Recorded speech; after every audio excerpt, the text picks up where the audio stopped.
Hello, everyone. Good morning to all of you. I thought we would start with something a little bit different. Can we give the Zycus team a round of applause for the beautiful conference that they're putting on? It is absolutely amazing to see the amount of thought that they've put into this conference. I have the lovely opportunity of going to many conferences every year, and the details matter. And we're going to talk a little bit about that as a panel today, because when you're trying to scale for a large transformation, it's not only the big ideas, but it's the details that truly matter, right? So we're going to cover everything from strategy to how to use the famous word generative AI to accelerate, talk a little bit about success metrics, and then the future. Does that sound like a good plan, panel? You guys Sounds ready? good. Yeah? John, I think you're actually first up. We're going to start by talking about the strategies and what it takes to move an organization through one of these transformations. And John, you had the opportunity of moving off of a system into a new system. So can you tell us a little bit about what you learned and what it took to actually create that change? Sure. So I think the first big challenge that we faced was convincing management that we needed a new system because we already had one in place. It was solid, it did the job, it got us from our first generation to where we are today. But budget dollars are tight in every company, and management wants to spend money on brand new tools that we currently don't have those capabilities today. So that was the very first challenge. And so we had to build a pretty robust business case. And what we've started to see in procurement is this really this butting of heads of the due diligence that every contract takes and turnaround time. You know, I'm constantly being asked, where's my contract? When is it going to be done? And then on the other side of the house, I've got risk folks, audit folks, legal folks that want to layer more processes on top of all of that. And so we thought as an organization, if we were going to move forward, address the risk and address the turnaround time, we needed to up our game with a new system. So we did end up moving to Zycus. We just went live with phase 1 2 months ago, so we're new to the game here. But the goal and the metrics that we're looking to the pain points we're looking to fix are really reducing all of the manual interventions that the handoffs are taking place now through email, through conversations, through spreadsheets. There's no one place. Everybody that's signing off on that deal can go to look and see all of the same information. So we're really excited about a robust intake. We just heard how intake is really critical. Having all of the information known up front is critical for all the approvers along the process. And then also giving back to the business folks, the transparency. Where is their contract? Where is their request in the lifecycle process? That's something that's a bit of a black box at the moment for us. And lastly, we were taking 3 systems: contract authoring, spend analytics, and contract repository, and combining them all into one system in Zycus. So just quickly on the way we did this, we had an agile approach, 3 phases, kind of small bites, creating a minimum viable product, and then bringing that out into the business and refining it. And we'll be doing that the rest of this year. John, I can't wait for you to be back here a year from now talking about all the success you've had. That's an incredible story. So Rakesh, you are joining us from Singapore. There are a lot of people from all over the world here, which is amazing. But you're my second question today, and it's all about doing it right out of the gate. So if you think about one of these large-scale transformations, what advice would you give to someone that's facing this so that they can set up for success? Usually, I think such large S2P transformation projects are, I think, once in 7 to 10 years in an organization's life. And it involves a multi-million-dollar project. It has multi-year transformation journey, and actually it has to get right. More importantly, it's like a marriage. I'm sure you don't want to rush into it and regret later. So there are some pointers, I think, which will be very important. First is define clear project objective and the purpose of the project. Gauge the need for the transformation, whether it is to alleviate your pain points or problem statements, or implement some of the best practices to leapfrog ahead of your competition, cost optimization, efficiency improvement, or it's a combination of these. So actually has to be getting this very clearly upfront before we embark on this journey. Second will be develop a robust business case and success criteria. I think the business case needs to be brought in a combination of quantitative and qualitative aspects, not just quantitative, as I think the project has many other benefits which it brings together. Also identify some of the strategic advantages I think which this transformation project can bring in, maybe by sowing the seeds of AI or sustainability in the DNA of the organization. Because I think such projects can be something which can be leveraged to bring in new thoughts. I think third will be secure stakeholder buy-in, very critical, and project sponsor alignment.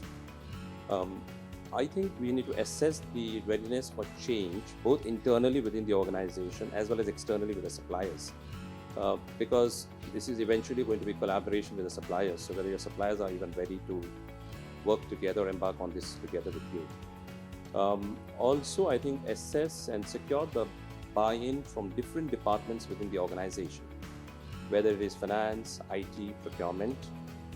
It's critical that everybody owns this together so that eventually you can be having a successful project.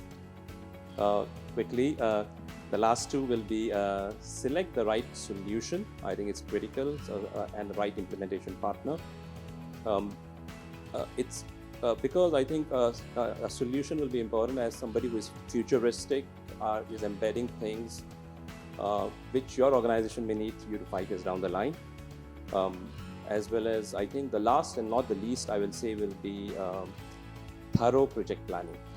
I think it's a basics, but I think many of the organizations get it wrong, rush into the project without ensuring you have a detailed project plan, you have a detailed change management and communication plan.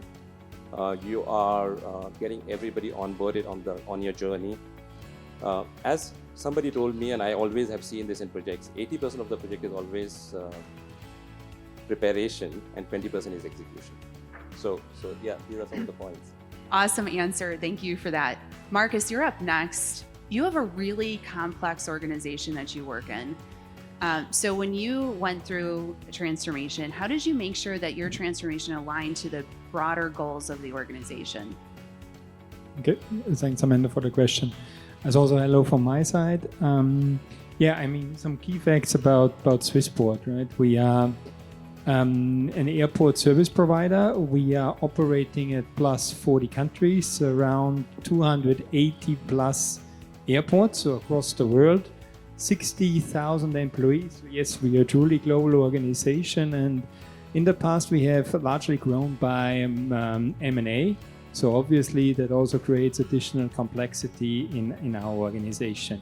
So what our overall business transformation goal, what it is, giving also from our management team, is that we want to create and implement global standards across our countries, and we want to standardize processes. So how we have, approached that for the source to pay area is our journey began with Zycus, I think 2 years ago.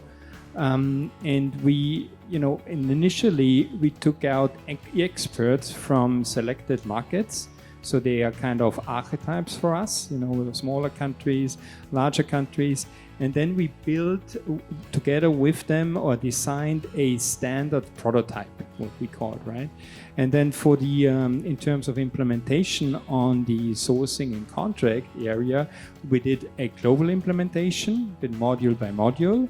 And then for the Procure-to-Pay area, we went on a country-by-country approach. So we took this standard prototype and kind of did a first pilot market, which is for us a mid-size country. And then we obviously we got some more feedback, some improvement areas, and so on and so forth, where we did obviously improve what we have designed. And then we took that and then further to scale it and to implement in the next countries. And now we are running a multi-country implementation roadmap where we're actually doing countries in parallel. What a phenomenal story. It's a great way to do it. We're actually going to move to Walla. He's going to supplement what you just said, because I think what you deployed was an awesome change management strategy. So Walla, you're up next, and change management is near and dear to my heart, as I already mentioned. But how did you manage the organizational shift to new processes within your organization? Thank you, Amanda. First of all, I want to explain that we are from Saudi Arabia, working at Abdulatif Jameel company. This company is automotive industry, and we have almost in ALJ Motor more than 5,000 employees, and it's huge employees to serve them, and those employees will serve our customers. So that is a huge change when you make change management to change to the new system that will make the source to pay. And we add one more letter before S2P. We add J to stand for Jameel from Abdulatif Jameel company. So our project is named JS2P. And of course, from our top management for all our organization in ALJ Motor, that all support this change management with all kind of training, awareness, and change management needed. At the same time, of course, from Zycus, we have a lot of support for the training needed, and so on. This is the change management that we will have. Okay, awesome. That was fantastic. Now, you guys probably all know out there that when you measure something, you'll get the results around it, right? If you're not measuring it, you probably aren't going to get results. So we're going to shift a little bit into measuring success. And John, I would love to hear from you, because I know you're on your journey right now, and you're looking to leverage the famous word of generative AI in that journey, particularly around contracts and sourcing. So can you tell us a little bit more about what you're looking to achieve from that, and maybe some metrics around it? Sure. I would say the biggest metric that the company is looking for at this point is turnaround time. So I mentioned in my first question that turnaround time is very important to all of those in the business who need something done, need to keep the company running. And then we have due diligence folks who need to make sure those relationships are secure. Especially we're a health insurance company. We have health insurance data wrapped up in someone's financial data. So it's some of the most valuable information that hackers may go after. So we cannot let up our foot on that due diligence process.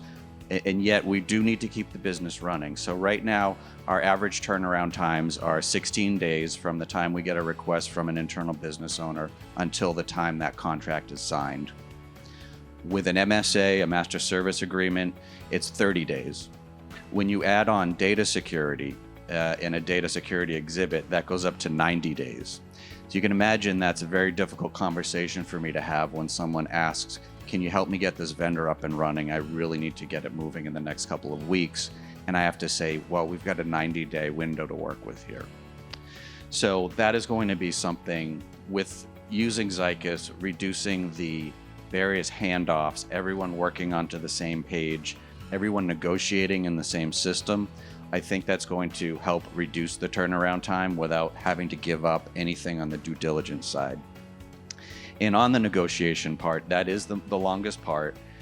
It's all of the edits back and forth between the vendor and us as the customer.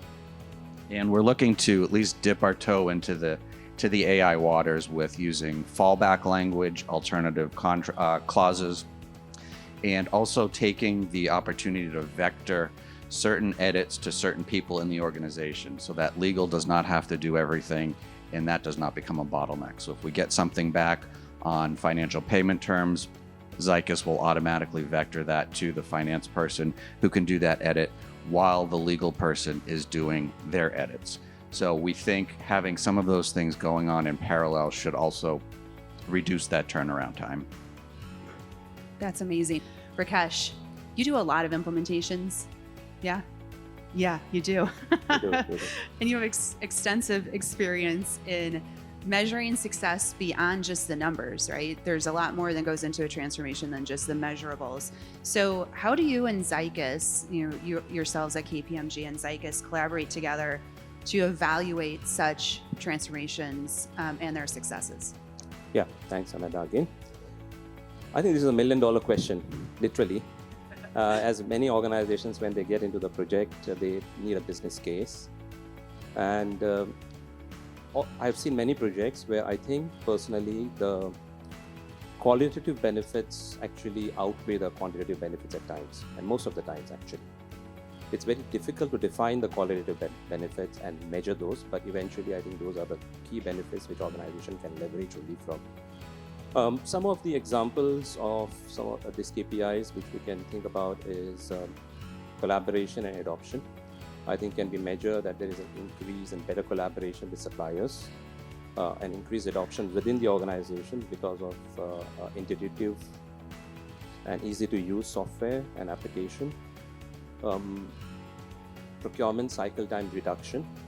As you get into newer technologies, I think that it embeds itself with OCR, RPA, even in future Gen AI, even now, and can we leverage this time saved by the employees into maybe more value-added tasks, or even have a better quality of life for your employees. So I think some of these things. The third KPI can be a better decision making using spend visibility.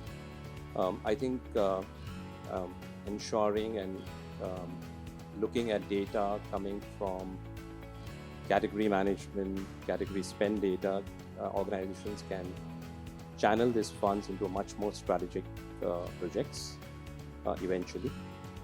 I think other will be better supplier, I will say, performance assessment. Are the suppliers delivering on time as per the quality? Are they compliant for the terms and conditions? Which eventually will help the organization to be less disruptive because you can trust your suppliers better. Awesome answer. And it's interesting to see just in your metrics alone as procurement organizations, how they've expanded over my career from very cost-centric to risk-focused, sustainability-focused, and beyond. And I see that same thing happening in the transformational projects too. So it's very, very interesting. So what we've learned so far about large-scale transformations is you have to plan, right? You have to have a plan. John, you mentioned starting small, right? And going larger. We talked about change management and how to measure success.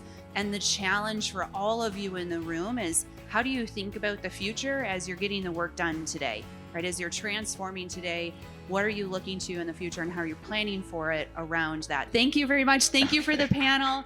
Thank you.